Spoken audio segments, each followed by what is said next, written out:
Bismillahirrahmanirrahim. Assalamualaikum warahmatullahi wabarakatuh. Allahumma salli wa sallim wa barik ala sayyidina Muhammad wa ala alihi walhamdulillahi rabbil alamin. Rabbi a'udzu bika min hamazati syaitin wa a'udzu bika rabbi yahdurun wa ba'du. Rabbi israh li sadri wa yassir li amri wa hlul 'uqdatam min lisani yafqahu qawli. Rabbi zidna ilman, Rabbi zidna ilman, Rabbi zidna ilman. Sadaqallahul azim. Bapak Ibu ayah bunda semua yang insya Allah dimuliakan oleh Allah. Saya masih hutang tentang anak-anak iblis yang belum saya sampaikan. Dan kemarin kita sampai di A'war ya. A'war itu ialah setan zina, ia yang meniupkan kemaluan laki-laki dan perempuan. Saya ulangi, yang pertama adalah hinzib, yang kedua adalah walhan, yang ketiga adalah zalanbur, dan yang keempat adalah A'war. Makanya kemarin saya sudah nasihatkan kepada ibu-ibu dan juga bapak-bapak ya, untuk menutup pintu-pintu zina suami dan istrinya masing-masing. Maka masing-masing pasangan menjadilah orang yang mampu melayani pasangannya dengan sebaik-baik mungkin, terutama ibu-ibu ya. Kenapa? Karena ketika Sayyiduna Khadijah menikah dengan Rasulullah, ada sahabatnya Khadijah ngomong, "Wahai Khadijah, senangnya engkau yang sekarang sudah dinikahi sama Rasulullah." Apa kata Khadijah? Dari awal aku menikah dengan Rasul, aku tidak pernah berpikir bakal bersenang-senang. Tetapi yang kupikirkan adalah bagaimana aku bisa menyenang ke Rasulullah. Jadi bagaimana supaya Rasulullah bisa senang sama aku. Nah, jadi ibu-ibu niat menikah itu memang pengabdian. Bagaimana Khadijah yang mampu bertotalitas mengabdikan dirinya kepada Rasulullah. Tentunya ibu bukan Khadijah dan suami ibu juga bukan Rasulullah. Masing-masing punya kekurangan, masing-masing punya kelebihan. Syukuri kelebihannya, tutupi kekurangannya. Itulah cara terbaik untuk menjalani rumah tangga biar aman ya. Karena kalau nak nyari cukupnya tak bakal ketemu cukupnya ya. Nak nyari kurangnya juga tentunya banyak kurangnya ya. Baik, masing-masing pasangan hendaklah saling menghargai kelebihan masing-masing dan saling menutupi kekurangan masing-masing. Baik Bapak Ibu yang dimuliakan oleh Allah, kita akan masuk ke anak iblis yang kelima ya. Anak iblis yang kelima namanya wason. Nah, ingat ya, kalau anak iblis yang kedua tadi namanya walhan. Kalau walhan ini bertugas menimbulkan rasa was-was ketika bertoharo. Nah, walhan ini ada dulur lagi namanya wason ya. Apa tugas si wason ini?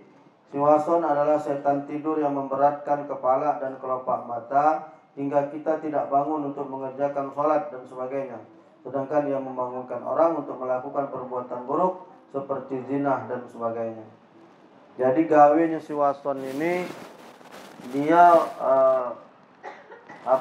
meniup-niup wong yang sedang tidur itu, Bu. Jadi kalau bapak, ibu-ibu sering tak kamu misalnya bangun nak tahajud atau nak subuh berjamaah di masjid, begitu bangun nengok jam tuh setengah jam lagi, 30 menit lagi, tidak bentar ya. Bentar perasaan kita nih, tahu-tahu bangun jam 6:30, tahu-tahu bangun 5:30, melompat gitu. Nah itu ada setan. Jadi begitu ibu sudah melek tidur lagi, begitu bapak sudah melek tidur lagi, pada saat itulah si wason ini ditiup, Bu. Jadi kalau kita sudah bangun, mata kita ini ditiupnya. Ini makanya kita dianjurkan ketika bangun itu bertawud. A'udzubillahi samil alim minasyaitonir rajim. A'udzubillahi minasyaitonir rajim. Kalau bisa baca doa yang kita galak zikir pertama, Bismillahirrahmanirrahim, la yadurru ma'asmi syai'un fil ardi wala fis sama' wa huwa sami'. Itu melepaskan satu ikatan setan. Jadi ibu baca itu. Ketika kamu bangun dan duduk, lepaslah ikatan yang kedua. Ketika ibu berdiri dan berjalan kaki ke kamar mandi, maka lepaslah seluruh ikatan setan. Maka ibu akan lebih mudah untuk beribadah. Jadi tidak boleh memang bangun tidur itu garangan apa istilah kita nih, ngelihat dulu, baring-baring dulu. Memang macam itu. Anak galak juga kalau kecapean misalnya itu. Mulai bangun tuh geletak. Apa ngelepak-ngelepak itu sudah. Memang nak dikejut kenian. Memang saat langsung dikejut itu lah. Kalau kita kejut ke lemak memang. Bekejut kita kejut ke bangun, bukan kejut langsung melompat-lompat, setruk kalau begini. Maksudnya kejut itu langsung terbangun macam itu, nah. Langsung bangunkan, langsung baca doa, langsung wudhu kan. Kalau anak biasa baca ayat kursi, baca ayat kursi, tiupkan ke tangan sini, oleskan ke seluruh badan, minta doa afiat, minta doa disehatkan oleh Allah Subhanahu wa taala. Jadi ada setan yang memang bertugas dia menggoda kita ketika kita nak bangun tidur. Tapi sebaliknya, Ziwason ini kalau mau nak bermaksiat, dimelek nyong. Contohnya gawe nak keruan malam-malam misalnya, tidak. Kawan-kawan ini misalnya nak ngotik rumah siapa, rumah itu nak kita gambar kan. Tidak kata rasa ngantuk.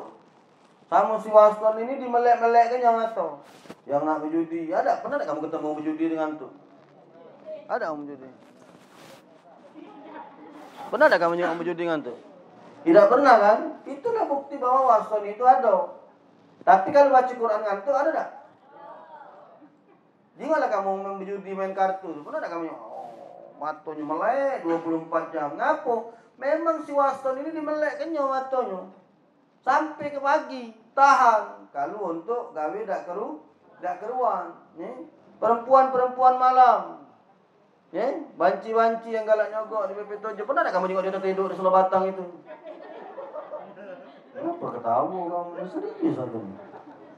Pernah tak kamu nyogok gawe dak keruan itu, nak banci-banci, perempuan-perempuan nakal itu duduk di batang tidur ngantuk nunggu pelanggan misalnya. Ada tak pernah kamu nyogok? Tidak kate, tapi kalau kamu jualan banyak yang jualan maksudnya jual model bukan jual diri. Kalau yang tadi yang jual diri itu petino nakal itu, enak. Ada tak dia ngantuk, tak kate. Jadi buat orang-orang berzina dan orang-orang berbuat tak baik, si Waston ini dimelekkan matonya supaya melek terus. Tapi kalau berzikir, baca Quran, bangun nak sholat, mulailah si Waston ini ngantuk-ngantuknya kita punya mata. Jadi siapa yang tidak pernah salat subuh berjamaah atau tidak galak bangun di pagi hari, berarti sudah ada wason yang sudah meniupkan matonya. Jadi dia hati-hati, mulai dikempetnya dari kita bawa ke pinggang sampai ke mato. Nah, kalau kita bisa melepaskan 3 ikatan setan ini, maka kita akan lebih mudah untuk beribadah. Lalu yang ke-6, ada anak setan namanya Tabar. Tabar ini yaitu setan musibah, bertugas menggoda wanita untuk menjerit dan menampar pipi dan sebagainya. Jadi ada setan namanya Tabar, khusus kali ibu mati laki atau mati anak, ibu digodanya supaya berteriak-teriak. Karena perempuan ini kan tidak kuat, beda dengan bapak-bapak. Bapak-bapak ini kalau ibu-ibu mati laki itu rata-rata histeris bu, nyerit-nyerit. Kalau betino itu ada yang sebagian ngebuk-ngebuk rainya, makanya perempuan itu dilarang ke kuburan. Bu-ibu kalau hilang laki itu rata-rata histeris. Oh, nyerit-nyerit. Ngapung kau cabut nyawa. Nah, beda dengan bapak-bapak. Bapak-bapak ini kalau dia mati bini rata-rata diam.